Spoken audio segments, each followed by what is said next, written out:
Hi friends, welcome back. तो आज हम बात करेंगे एशियन पेंट के रिजल्ट्स के बारे में।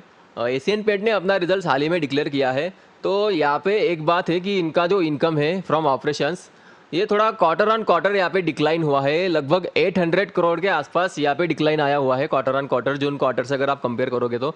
और अगर आप प्रीवियस ईयर से अगर ईयर ऑन ईयर अगर आप कंपेयर करोगे तो यहाँ पे कुछ गिरावट वगैरह नहीं है ज़्यादा, बस एक कांस्टेंट है। ठीक है, बस 2 करोड़ के आसपास की कुछ गिरावट है, लेकिन कांस्टेंट यहाँ पे अमाउंट है, कुछ ज़्यादा बड़ी गिरावट नहीं है। लेकिन क्वार्टर ऑन क्वार्टर यहाँ पे डिक्लाइन था, जो कि एक्सपेक्टेड था, क्योंकि अगर देखा जाए तो मार्च में भी आपका लगभग सेम था, दिसंबर में भी लगभग इसी रेंज में इनका रिजल्ट्स आते हैं, लेकिन जून क्वार्टर में इनके रिजल्ट्स कुछ अच्छे आए हुए थे। ठीक है, तो उसके मुकाबले यहाँ पे रिजल्ट्स अच्छे नहीं आए, लेकिन ईयर ऑन ईयर कांस्टेंट है, ऐसी कोई डरने घबराने की बात नहीं है। बस जून क्वार्टर में अच्छे रिजल्ट्स आए तो उसको कंपनी कंटिन्यू नहीं कर पाई। और यहाँ पे अगर उनके कंजम्पशन ऑफ रॉ मटेरियल्स अगर आप देखोगे तो लगभग यहाँ पे क्वार्टर ऑन क्वार्टर देखोगे तो थोड़ा सा वो यहाँ पे कम हुआ है, मतलब कंजम्पशन यहाँ पे कम हुआ है। और अगर ईयर ऑन ईयर देखोगे तो कंजम्पशन में काफ़ी ज़्यादा यहाँ पे गिरावट दिख रही है, जो भी रॉ मटेरियल्स की कंजम्पशन प्राइस रहती है। तो यहाँ पे अच्छी बात है कि क्वार्टर ऑन क्वार्टर यहाँ पे उनका रॉ मटेरियल की कॉस्ट यहाँ पे कम हुई है। तो कच्चे तेल में अगर आप देखोगे तो पिछले एक साल से थोड़ी गिरावट आई है। तो इनका जो भी मेन आपका कंजम्पशन है, इनका क्रूड ऑयल है, तो क्रूड ऑयल के प्राइसेस कम थे, इसलिए इनको यहाँ पे रॉ मटेरियल कम लगा है। अभी आपके क्या हो रहा है, क्रूड ऑयल इजराइल और हमास की युद्ध की वजह से क्रूड ऑयल के प्राइसेस बढ़ रहे हैं। तो कहीं ना कहीं ये जो कंपनियां रहती है आपकी, एशियन पेंट्स हो गई, जो भी टायर कंपनियां रहती है, जो भी ऑटोमोबाइल सेक्टर से रिलेटेड रहती है, मतलब हमारे इंडियन मार्केट पे क्रूड ऑयल का काफ़ी ज़्यादा इफेक्ट पड़ता है। बाकी बात कर लेते हैं इनके नेट प्रॉफिट की। तो देखिए, इनका जो नेट प्रॉफिट है क्वार्टर ऑन क्वार्टर यहाँ पे डिक्लाइन हुआ है, लगभग 400 करोड़ के आसपास का डिक्लाइन है। और अगर आप ईयर ऑन ईयर देखोगे तो यहाँ पे अच्छी खासी हमें बढ़त दिख रही है, 400 करोड़ का यहाँ पे उनका बढ़त दिख रहा है। ईयर ऑन ईयर रिजल्ट्स इनके अच्छे हैं, लेकिन क्वार्टर ऑन क्वार्टर थोड़े डिक्लाइन हुए। इनके पीछे का रीज़न है उनका जो जून क्वार्टर में जो रिजल्ट्स आए थे वो अच्छे आए थे, क्योंकि कच्चे तेल के प्राइसेस वहाँ पे कम थे, रॉ मटेरियल कम था उनका, तो वहाँ पे रिजल्ट्स उनके अच्छे आए थे। और उसके बाद में वो रिजल्ट्स को भी कंटिन्यू नहीं कर पाए, यहाँ पे रिजल्ट्स उनके अच्छे नहीं आए हैं, ज़्यादा सेल्स नहीं हुआ है।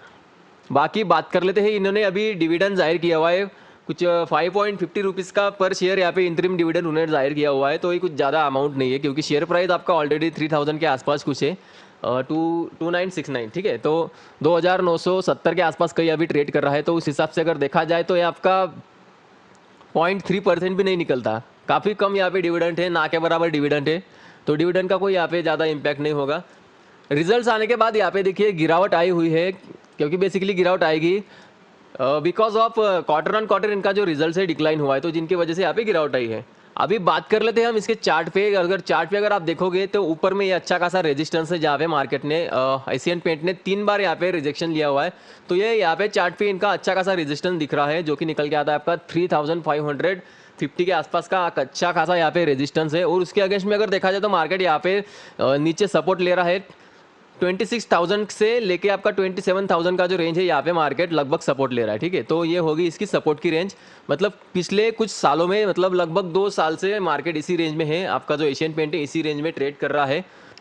तो अभी अगर देखा जाए तो हमारे इंडियन मार्केट में गिरावट का माहौल है, जिसके कारण यहाँ पे भी करेक्शन आ रहा है। और इसका जो अभी नेक्स्ट सपोर्ट निकल के आता है, नेक्स्ट सपोर्ट आपका आता है 28,000 के आसपास में कहीं, अगर क्योंकि आप अगर ऐसी यहाँ पे ट्रेंड लाइन अगर ड्रॉ करोगे तो आपको थोड़ा आइडिया हो जाएगा कि एशियन पेंट जो है इस ट्रेंड लाइन के ऊपर ज़्यादा सपोर्ट ले रहा है। ठीक है, तो इस तरीके का अगर आप ट्रेंड लाइन यहाँ पे ड्रॉ करोगे तो वो निकल के आता है आपका सपोर्ट 28,050 के आसपास का कुछ सपोर्ट निकल के आता है। राउंड फिगर आप 28,000 पकड़ लो, वहाँ तक का रेंज यहाँ पे मार्केट अपना एशियन पेंट यहाँ पे सपोर्ट ले सकता है।